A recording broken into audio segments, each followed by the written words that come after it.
नमस्ते एवरीवन। आज हम बात करने जा रहे हैं कि मन को किस तरीके से शांत रखा जाए, क्योंकि शरीर की जितनी भी बीमारियां होती हैं, विज्ञान कहता है कि उसके पीछे सबसे बड़ा कारण हमारा मन ही रहता है। उसकी जड़ें हमारे मन में ही रहती हैं। और जितनी भी शरीर की बीमारियां होती हैं वो ज़्यादातर साइकोसोमेट्रिक होती हैं। कहने का मतलब मन में वो सारी चीज़ें चलती हैं जिसके कारण हमारे शरीर पे उन सारी चीज़ों का असर पड़ता है। दूसरा, हमारे रिश्ते नाते भी हमारे मन के ऊपर ही डिसाइड होते हैं। अगर मन जो है हमारा रिलैक्स है तो हम अपने रिश्ते नातों को ज़्यादा अच्छे से निभा पाते हैं। तीसरा, जो भी हम काम करते हैं अपने जीवन में, अगर मन रिलैक्स नहीं है तो उस काम को भी आप सही से नहीं कर पाते हैं। तो एक तरीके से देखा जाए तो हमारा जो मन है वो हमारा पूरा जीवन ही डिसाइड करता है। तो अगर आप मन को शांत रखना जानेंगे तो आप अपने पूरे जीवन को ही सही दिशा में ले जा सकते हैं। तो आज इस वीडियो में मैं आप लोगों को बताने जा रहा हूं कि हम किस तरीके से मन पे काम कर सकते हैं मन को शांत रखने के लिए। तो सबसे पहले मैं आप लोगों को एक कहानी सुना रहा हूं। ये कहानी जिस नेचुरोपैथी सेंटर में पहले काम करता था वहां की है। जब मैंने वहां पे पहले ज्वाइन किया था तो बहुत सारे कुत्ते अंदर कैंपस में घूमते थे। उन कुत्तों के कारण होता क्या था कि ज़्यादातर लोग वॉक नहीं कर पाते थे, डरते थे कुत्तों से। रात में जैसे सोने लग जाए तो कुत्ते भौंकने लगते थे, जिसके कारण लोग सही से नींद भी नहीं कर पाते थे। तो यही सब देख करके मैनेजमेंट ने डिसाइड किया कि इनको बाहर निकालना रहेगा, क्योंकि अगर ऐसे चलता रहा तो फिर ये तो कुत्ता खाना बन जाएगा। तो कुत्तों को बाहर भगाया गया, गेट बंद कर दिया गया। जिस दिन कुत्ते बाहर भगाए उस दिन लोग वॉक सही से कर पाए, रात में नींद बराबर आए। लेकिन अगले दिन कुत्ते फिर से अंदर आ गए थे। तो देखा गेट तो बंद था, लेकिन कहाँ से आए? तो फिर पता चला कि गेट के ही बाजू में एक छोटा गेट है और वो टूट गया है कब का। तो कुत्तों ने उधर से अंदर आने का रास्ता ढूंढ लिया था, तो उसको ठीक कर दिया गया उस गेट को। फिर कुत्ते बाहर भगाए गए। जिस दिन कुत्ते बाहर भगाए उस दिन लोग सही से वॉक कर पाए, नींद बराबर आए। लेकिन अगले दिन कुत्ते फिर से अंदर आ गए थे। तो पता चला कहाँ से आए। तो फिर देखा पीछे की तरफ एक दीवार टूटी हुई है। और वो कब की टूटी हुई है? उसमें से कुत्ता क्या, उसमें से हाथी आ जाएगा, इतना ज़्यादा टूटा हुआ था। तो उस दीवार को फिर ठीक किया, हफ्ता 2 हफ्ता लगा उसको। जब दीवार बन गई फिर से कुत्ते बाहर भगाने का काम चलाया गया। कुत्ते बाहर भगाए गए, गेट बंद कर दिए गए और फिर कुत्ते उस दिन अंदर नहीं आए। लेकिन अगले दिन फिर से कुत्ते अंदर आ गए थे। तो देखा भाई अब तो सारे जगह सारी दीवारें बंद हैं, गेट बंद हैं, कहाँ से आ रहे हैं? और दीवार इतनी बड़ी है कि उसको जंप करके भी नहीं आ सकते हैं।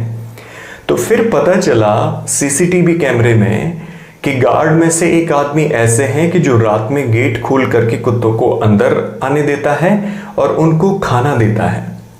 तो उस आदमी को समझाया गया कि भाई ऐसे तो नहीं चलेगा, अगर ऐसे चला तो फिर यहाँ दिक्कत होगी।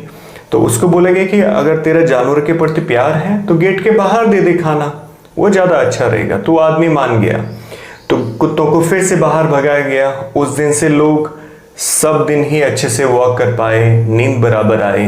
तो कहने का मतलब उसके बाद कुत्ते अंदर नहीं आए।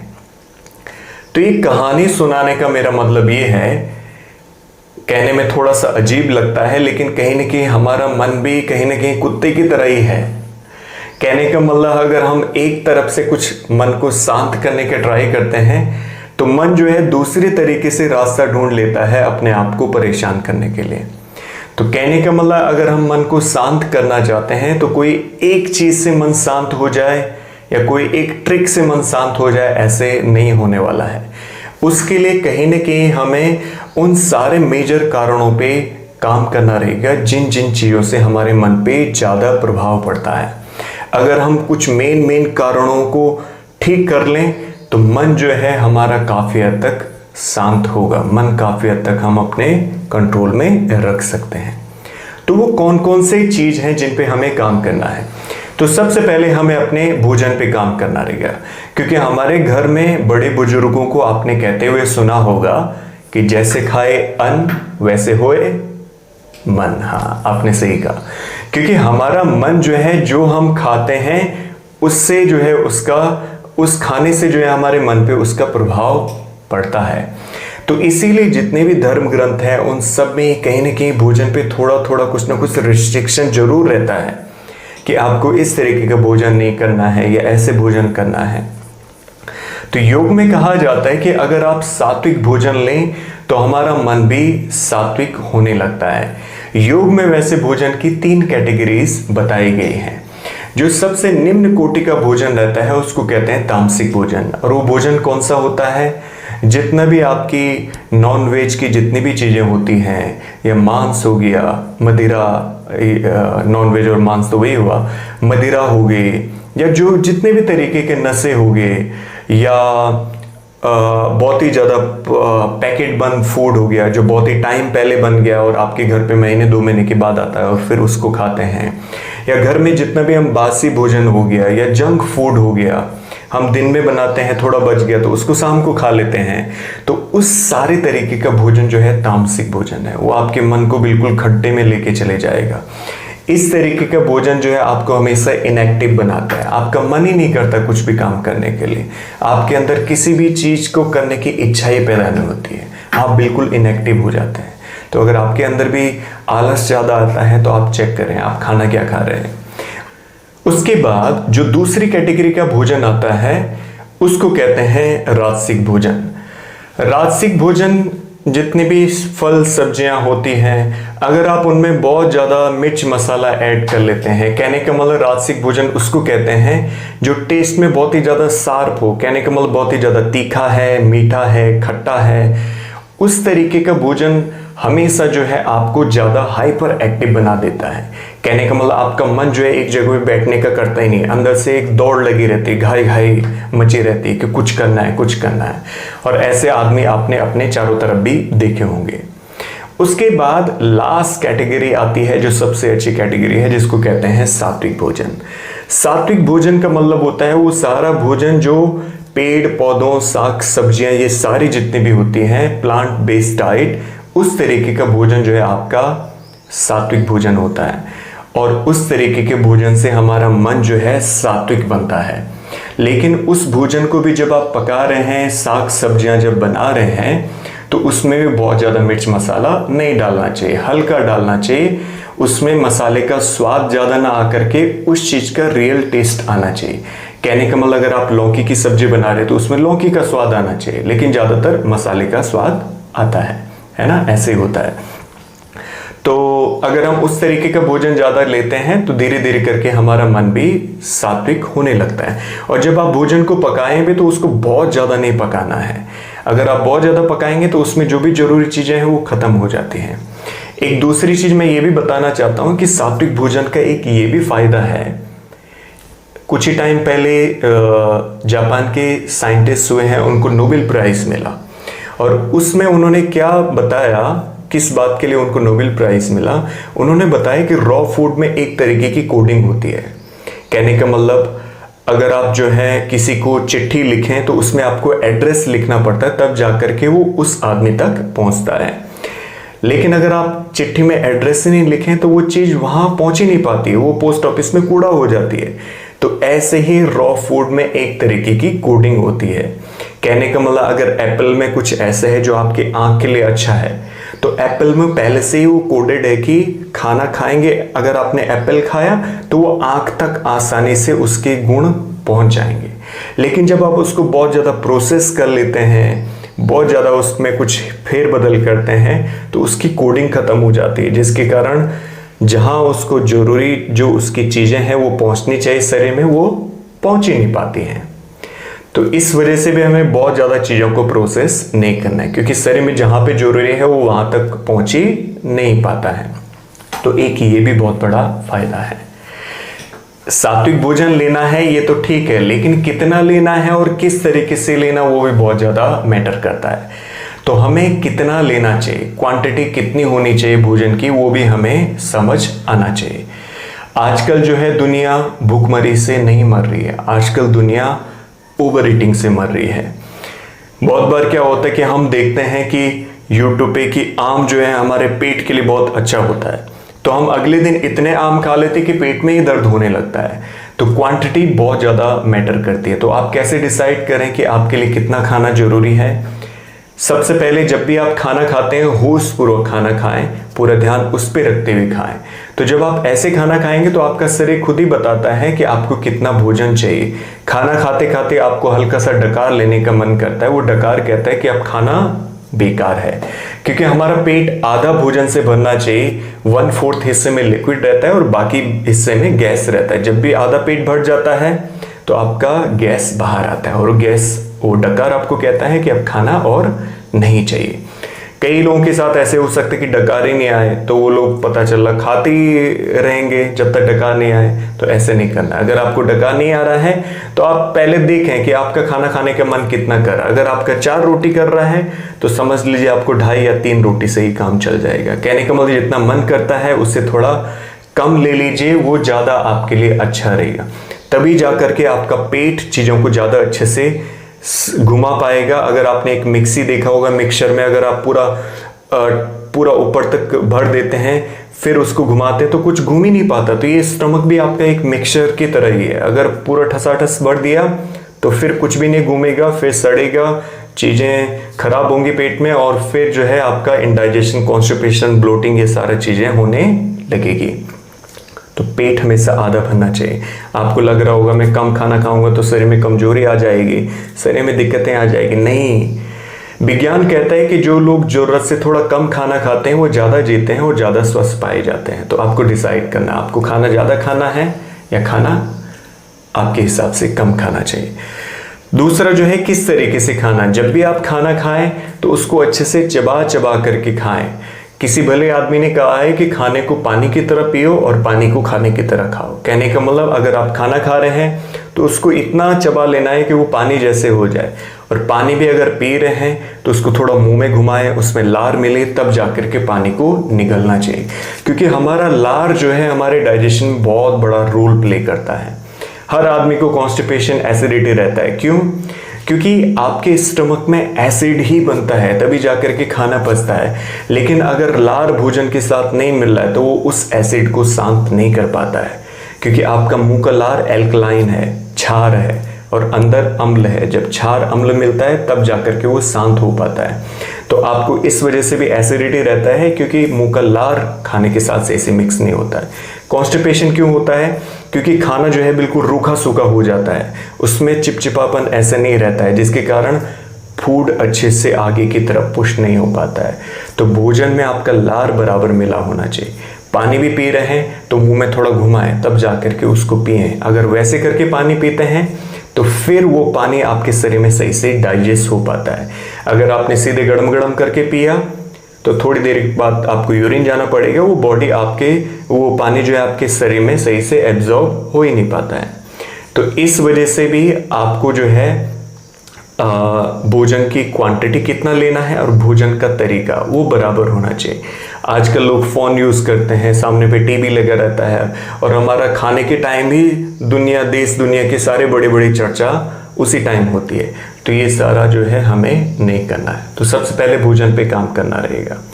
उसके बाद दूसरा जो सबसे ज़रूरी चीज़ आता है वो हमारी नींद आती है। आपको जान के हैरानी होगी, स्पेशली यूएसए में अगर कोई सीक्रेट एजेंट पकड़ा जाता है किसी दूसरे देश का तो उसके साथ पता है क्या किया जाता है? उसको सोने नहीं दिया जाता है। एक दिन आदमी को सोने मत दो सही से, दूसरे दिन मत दो, तीसरे दिन मत दो, चौथे पांचवें दिन उसकी ऐसी हालत हो जाती है कि वो भी बोल देता है जो उसको नहीं बोलना चाहिए। और आपको लग रहा होगा आप 7-8 घंटे सो रहे हैं, लेकिन दुनिया के रिसर्च कहते हैं कि पूरी दुनिया में 12% लोग ही गहरी नींद लेते हैं और बाकी के 88% लोग किसी न किसी मेंटल इश्यू से जूझ रहे होंगे। क्योंकि जब भी आप गहरी नींद में नहीं जाते हैं तो आपका मन जो है शट डाउन नहीं होता है, मन जो है बंद नहीं होता है। जब आप गहरी नींद में जाते हैं तब जाकर के आपका पूरा मन पूरा स्थिर होता है और अगले दिन के लिए फ्रेश हो पाता है। अगर जो है नींद बराबर नहीं आ रही है तो पूरे दिन भर ही आपको जो है थकान लगेगी, मन रिलैक्स नहीं रहेगा। आपसे मैं पूछता हूँ, अगर कोई मशीन है जो 24 घंटे काम कर रही है तो ऑब्वियस सी बात है वो गर्म होगी, और ये भी एक मशीन ही है। अगर इसको नींद बराबर नहीं मिल रही तो ये 24 घंटे ही काम कर रही है। इसी वजह से छोटी छोटी बातों पे मगज गर्म हो जाता है। तो नींद बराबर आना बहुत ज़्यादा जरूरी है। और नींद बराबर किस वजह से नहीं आता है, उसके पीछे 4-5 कारण है। अगर आप इनको फिक्स कर लो तो आपकी नींद इंप्रूव हो सकती है। सबसे पहले अपने सोने का टाइम फिक्स कर लीजिए। 10 बजे से पहले पहले ही सो जाना है और टाइम फिक्स कर लेना। जब टाइम फिक्स करते हैं तो आपके शरीर को पता चलता है कि आदमी सोएगा कब। तो आदमी जब टाइम फिक्स करता है तो शरीर जो है अपना पूरा क्रिया करता है, सोने के लिए शरीर को रेडी करता है। कहने का मतलब अगर मेरे पास मोबाइल है उसको मैं बंद करता हूं तो वो भी 1-1.5 मिनट लेता है बंद होने के लिए, एकदम से नहीं होता है। तो अगर इतनी छोटी मशीन 1-1.5 मिनट ले रहा है तो इतनी बड़ी मशीन है, हमारा शरीर और मन लगभग 2-3 घंटे लेता है अपने आप को बंद करने के लिए। लेकिन अगर आपने टाइम दिया शरीर को फिक्स, तभी जा करके वो अपने आप वो पूरी क्रियाएं कर पाता है शरीर में, और धीरे धीरे करके एनर्जी डल होती है और तब जा करके नींद आती है। तो एक तो हमें टाइम फिक्स कर लेना ताकि शरीर अपनी तैयारी बराबर कर ले। अगर टाइम फिक्स नहीं करेंगे तो पूरे दिन भर ही आपको नींद आती रहेगी, क्योंकि आपके शरीर को हर टाइम यही लगे ये आदमी कभी भी सो सकता है, तो वो पूरी तैयारी में ही लगा रहता है। इसी वजह से जहाँ पे भी हमें ध्यान देना है तो हमें जमाइयाँ आती है, नींद आने लगती है। दूसरा जो कारण है वो ये कि हमारे घर की लाइट है। पहले देखा होगा अपने घर में थोड़ा पीली पीली सी लाइटें जलती थी, लेकिन अभी क्या है, थोड़ा ब्लू वाइट सी लाइटें जलती है। जब भी आपकी आंखों को ब्लू लाइट का रेडिएशन मिलता है तो आपके दिमाग को ये सिग्नल पहुंचाती है आपकी आंखें कि दिन है और जागे नहीं रहना है। तो जब भी आप सोने वाले हैं तो अपने बेडरूम की लाइटें थोड़ा आधा-1 घंटे पहले बंद कर लीजिए। और स्पेशली आजकल तो हम मोबाइल को सोने से ठीक पहले ही हाथ पे रखते हैं और उसको देखते रहते हैं, तो मोबाइल का स्क्रीन भी ब्लू लाइट को बहुत ज़्यादा रेडिएट करता है। तो हो सके तो मोबाइल को भी आधा-1 घंटे पहले बंद कर लीजिए। और रिसर्च यहाँ तक कहते हैं कि मोबाइल को किसी दूसरे रूम में ही रखना चाहिए, क्योंकि उसका रेडिएशन इतना ज़्यादा रहता है कि वो आपके मेंटल और फिजिकल हेल्थ को बुरी तरीके से प्रभाव डालता है। तो दूसरा जो है, आपको घर की लाइटें थोड़ा पहले बंद कर लेनी चाहिए। अगर हो सके तो बेडरूम में थोड़ा ऐसी लाइटें लगाएं जो थोड़ा डल जलती हो, एकदम से बिल्कुल ब्लू लाइट को रेडिएट नहीं करती हो। तीसरा जो सबसे बड़ा कारण है वो ये कि आपने सड़क किनारे कभी किसी मजदूर को देखा होगा कि गर्मी होगी, उसको पसीना भी आ रहा होगा, मच्छर भी काट रहे होंगे, बाजू से गाड़ी भी जा रही होगी, लेकिन वो बिल्कुल खतरनाक तरीके से सो रखा होगा। तो किस वजह से वो सो रखा है? हमारे घर में एसी रहता है, अगले दिन की टेंशन नहीं है, मच्छर भी नहीं काट रहे हैं, बेड भी बराबर है, लेकिन फिर भी हमें नींद नहीं आती है। तो क्या अंतर है हम दोनों में? कहने का मतलब उस आदमी ने पूरे दिन भर में फिजिकल श्रम इतना ज़्यादा किया है कि उसके शरीर में थकान है। तो कहीं ना कहीं हमें पूरे दिन भर फिजिकली इतना एक्टिव जरूर रहना है कि शाम होते होते शरीर में थकान होनी चाहिए। तो वो भी बहुत ज़्यादा जरूरी है हमारे नींद के लिए। इसीलिए कहा जाता है कि जिन लोगों का दिन श्रमिकों की तरह बीतता है उनकी रातें राजाओं की तरह बीतती हैं, और जिनका दिन राजाओं की तरह बीतता है तो उनकी रातें श्रमिकों की तरह बीतती हैं। इसीलिए रात में जब नींद नहीं आती है तो आप चुपचाप लेटे नहीं रह पाते, तभी इधर तभी उधर, क्योंकि शरीर कहता है कि श्रम करोगे तभी जाकर के नींद आएगी। तो ये भी एक बहुत बड़ा कारण है। फिर उसके बाद चौथा जो सबसे बड़ा कारण है वो ये कि जितने भी हम चीज़ें वो लेते हैं जिससे आपको एकदम से फ्रेशनेस वाला फील होता है। कहने का मतलब आप चाय पीते हैं उससे फ्रेश लगता है, या आप कोई कोल्ड ड्रिंक लेते हैं उससे फ्रेश लगता है, या कुछ ना कुछ ऐसी चीज़ें, कॉफ़ी होगी, उन सारी चीज़ों से आपके बॉडी का जो नेचुरल वाला जो सिस्टम है, नेचुरल जो क्लॉक है, वो कहने की वो डिस्टर्ब होता है। कहने का मतलब शरीर में अगर थकान लगी है और आपने शरीर कह रहा है कि अब थोड़ा रेस्ट चाहिए, लेकिन उस टाइम आपने चाय पी लिया तो आपने उस सिस्टम को हैक कर लिया। तो इसीलिए जो लोग ज़्यादा चाय पीते हैं, कॉफ़ी पीते हैं, कोल्ड ड्रिंक्स ज़्यादा पीते हैं, उन लोगों को भी ज़्यादा नींद नहीं आने की तकलीफ होती है। तो हो सके तो इन सारी चीज़ों को भी थोड़ा आप अवॉइड करने का ट्राई करें। पांचों जो चीज़ है, कभी भी हमें लाइट जला करके नहीं सोना चाहिए। जैसे मैंने शुरू में भी कहा, जब भी लाइट जलती है तो आंखों को सिग्नल पहुंचता है कि दिन है और रात नहीं हुआ है अभी और आपको जागे रहना है। तो आपके बॉडी में एक हार्मोन्स निकलता है जिसको कहते हैं मेलेटोनिन हार्मोन्स। जब वो हार्मोन्स निकलता है तब जा करके आपको नींद आती है और इसको कहते हैं डार्क हार्मोन्स। तो जब भी आप सोएं, पूरा अंधेरा करके सोएं, तब जा करके आपको गहरी नींद आएगी। तो नींद पे भी हमें काम करना है। उसके बाद नेक्स्ट आता है वो है आपका ब्रीदिंग, आपकी सांस। कहा जाता है कि हमारी सांसें हमारे मन की चाबी है। अगर आप सांस को बराबर नहीं ले रहे हैं, छोड़ रहे हैं, तो उसका भी हमारे मन पे बहुत बड़ा प्रभाव पड़ता है। तो जब भी आप सांस लें, पेट बाहर आना चाहिए, सांस छोड़े, पेट अंदर जाना चाहिए। अगर आप ऐसे करते हैं तो आप हमेशा डीप ब्रीदिंग करते ही रहेंगे। और अगर आप डीप ब्रीदिंग करें तो मन आपका रिलैक्स रहता है, बॉडी में ज़्यादा एनर्जी बनता है। हमारा बॉडी जो है एटीपी एनर्जी से चलता है। जैसे कोई चीज एसी करंट से चलता है, कोई डीसी से चलता है, तो हमारा बॉडी जिस एनर्जी से चलता है उसको कहते हैं एटीपी। एटीपी बॉडी में कैसे बनता है? जब भी आप खाना खाते हैं वो ग्लूकोज में कन्वर्ट होता है और वो ग्लूकोज जो है आपका ब्लड जो है आपके सेल तक लेके जाता है। उस ग्लूकोज को जब तक ऑक्सीजन नहीं मिलता है बराबर, तब तक बॉडी में एटीपी नहीं बनता है। तो कहने का मतलब, आप खाना कितना भी खा लें, अगर आप सांस बराबर नहीं ले रहे हैं तो आप एनर्जेटिक नहीं लगेंगे अंदर से। तो सांस को बराबर लेना भी बहुत ज़्यादा जरूरी है। एनर्जी जब बराबर रहता है, ऑटोमेटिकली मन आपका रिलैक्स रहता है। इसीलिए अगर आप गूगल पे सर्च करेंगे मन को रिलैक्स कैसे करें, तो सबसे पहले आता है डीप ब्रीथिंग करें। तो सांस लेना है, पेट बाहर फुलाना है, सांस छोड़ना, पेट अंदर करना। पहले लेटे लेटे करें, फिर उसके बाद बैठे बैठे, फिर उसके बाद दिन भर आप कर सकते हैं। उसके बाद नेक्स्ट आता है वो है एक्सरसाइज। क्योंकि एक्सरसाइज जो है हमारे शरीर के लिए बहुत ज़्यादा जरूरी है। आपने देखा हो जब हम छोटे थे तो कुछ भी खाते थे, कोई बोल भी देता था तो दिमाग में ज़्यादा चीज़ें रहती नहीं थी, थोड़ी देर के बाद मौज मस्ती में आ जाते थे। लेकिन जैसे जैसे उम्र बढ़ती है, थोड़ा सा कुछ उल्टा सीधा खा लें तो मन एकदम से भारी हो जाता है। दूसरा जो है, किसी ने अगर कुछ बोल दिया तो हम उसको बोल ही नहीं पाते हैं, मूड स्विंग्स ज़्यादा होते हैं। ऐसा क्यों? क्योंकि जैसे जैसे शरीर कमजोर होगा, मन आपका हावी होगा। और शरीर को मजबूत रखने के लिए एक्सरसाइज बहुत ज़्यादा जरूरी है। हमें हर दिन कुछ ना कुछ ऐसे एक्सरसाइज जरूर करना है जिससे हमारे पूरे बॉडी जो है इन्वॉल्व हो पाए।